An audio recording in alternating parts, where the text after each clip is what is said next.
The Boys star Nathan Mitchell was surprised to see his character Black Noir on the set of the upcoming DC Comics film Superman, or rather, someone who looked an awful lot like Black Noir.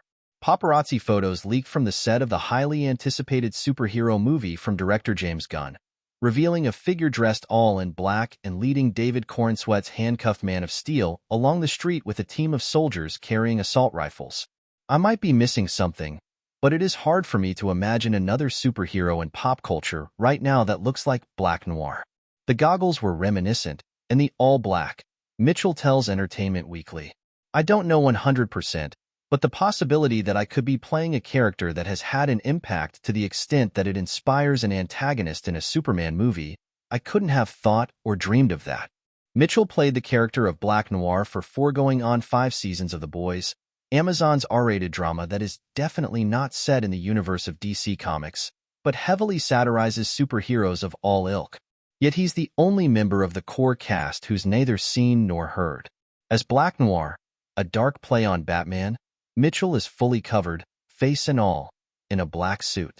And because of the tragic backstory to this character, getting his face blown apart in a World War II skirmish, yes, he's that old, Mitchell did not speak on screen for 3 seasons, using only his body language inside the costume to convey his performance.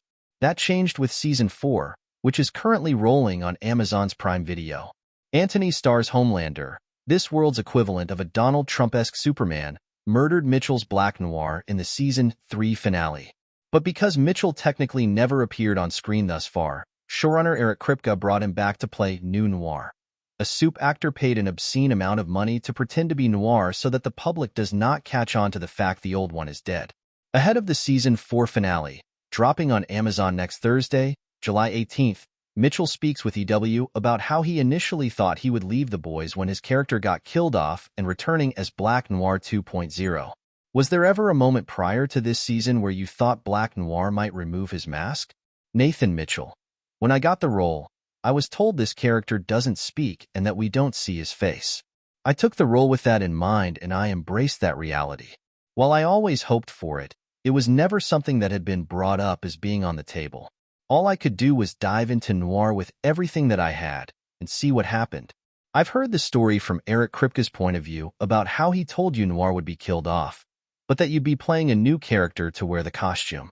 What's your version of events? I am not sure what my face was doing, but my heart dropped. Then he was like, "But you're coming back." For me, it's interesting because you hear actors talk about how you play a role and it becomes a part of you. I have connections to my characters, but I haven't thought too deeply about that. When I found out Noir was dying, damn, it did hit me.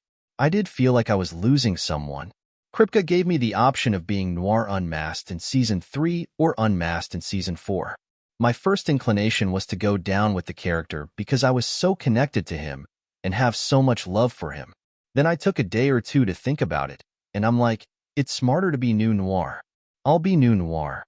But it was a mourning process for me a little bit. Even when we filmed that death scene at the end of Season 3, at the beginning it felt like someone was dying. That was an experience I didn't think I would have. I feel like you and Karen Fukuhara have been in similar boats in the sense that you both have had characters who can't speak. Has that presented unique acting challenges that you might not have expected going into it, but that you found through the process? Yeah, definitely. When I got this role and jumping into it, there was a bit of an adjustment period and a learning curve, just figuring out how my movements translated in the suit, how a slight tilt of the shoulder contrasted with a big tilt of the shoulder. If I turn my head slowly, how is that different from if I turn my head quickly? What impact does that have on the audience? Once you get it, you can really go on this journey with the character and create an arc and tell a story with subtle movements. How much of New Noir's backstory did you get over the course of filming the series? We talked a little bit about Old Noir, but the focus was really on where he was in the present. We touched on New Noir is from Godalkin, the soup college from spin-off series Gen V. He's this actor who has never had the success that he's wanted to have. He's made some progress. He's done Cirque du Vent, a parody of Cirque du Soleil. But his career isn't really where he wants it to be. Then all of a sudden this opportunity comes about. He is like, what else am I doing? So he jumps in and realizes it's more than he bargained for. Amazon released a fake video of your character's audition tape to become new Noir. Did that in some ways help you wrap your head around who this character was? We did that closer to the end of the season, but all of those inklings were really in how I was approaching the role. It's a trope on the dark side of acting where people dive in to the point of doing some things that aren't that great. That's something we explore with Noir, and it's an interesting take. Did you end up shooting a lot of material like that? We did that, and maybe one other thing. So we will see if that other thing comes out. You shot your first scene without the mask last week, for episode 6. Just because of camera angles and the amount of shots showrunners need for the edit, were there really specific things you had to now worry about for new Noir that you didn't have to worry about for old Noir? It was kind of the opposite. I could be feeling things underneath the mask, but I had to be mindful that I was translating my feelings into my physicality. So there are ways in which I was more mindful when I was filming as old Noir. This week we see new Noir fly for the first time in a fight sequence with Butcher, Karl Urban, Starlight, Aaron Moriarty, and the Deep, Chase Crawford. Was that actually you in the harness? Honestly, I wish I could say I was in the harness. We have a great stunt team that we wouldn't be able to do any of this without. While that's something I'd love to do, sometimes there are technical realities on the day that we have to adhere to. I'd love to be flying, as uncomfortable as I hear it is, but on the day we only had so much time to get certain shots to make it happen. Kripke says he really wants to do more scenes with you without the mask on as the new Noir. Did you guys talk at all about the 5th and final season? We have talked a little bit. I'm very excited about the things he's mentioned. I had a few ideas, and then he shared with me what he was thinking. I was like, whoa, that's cooler than what I was thinking of. I can't wait to jump in and do that. How have you guys been digesting that the 5th season will be the last? Eric's original plan was always to have 5 seasons, so we had an idea in the back of our minds that was likely. Some of us may have wished for a 6th, just because we love spending time together. I just love being in this family so much, but I really appreciate and respect the commitment to telling a good story and not dragging it out longer than it needs. While there's a bit of sadness that it is going to come to an end in the next season, it also feels right to a certain degree. We can appreciate this last ride and going out on our own terms.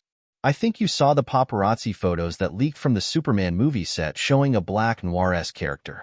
What was your reaction to seeing that? That was such an honor to see. I might be missing something, but it is hard for me to imagine another superhero in pop culture right now that looks like Black Noir. The goggles were reminiscent and the all black. I don't know 100%, but the possibility that I could be playing a character that has had an impact to the extent that it inspires an antagonist in a Superman movie, I couldn't have thought or dreamed of that. It is really cool because, in making a Superman movie, you're also making a case about why Superman is needed and why he matters and why he's relevant. If you're doing it in the modern day in this world in 2024, the discussion around superheroes includes the boys.